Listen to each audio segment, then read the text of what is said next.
Nicola Sturgeon has been shamed after desperately pleading for an extension to the Brexit transition period, which is no longer possible, an expert has said. The transition period is set to end on December 31 with or without a deal in place. But the Scottish First Minister said it was imperative to put Britain's exit of the EU on hold in wake of the new strain of coronavirus.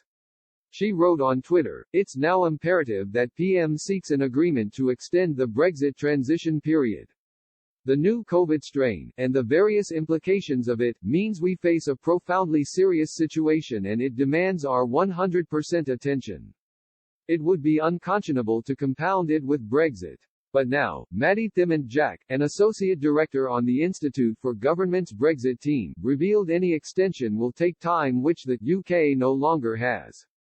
In a comment piece on the Institute for Government website, Ms. Thimmond-Jack said, "Numerous politicians have called for an extension to the Brexit transition period. But a late transition extension is legally complicated and involves details that take time to agree, time the UK no longer has. The government has repeatedly rejected calls to request an extension anyway, but it would struggle to find a way forward if it changed its mind.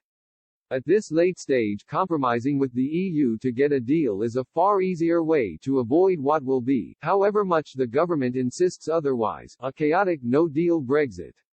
Ms. Thimmond-Jack goes on to explain how under the withdrawal agreement, signed by Boris Johnson and the EU last year, an extension could only have been agreed by June 30.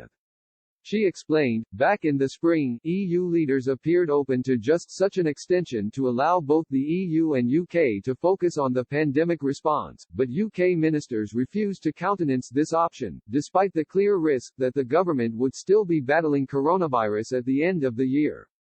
The Brexit expert goes on to say how with less than 10 days before the end of the transition period there is probably no time to agree the terms of an extension. However, she said, if an agreement seems unlikely to be reached, the UK could ask the EU to take further unilateral measures.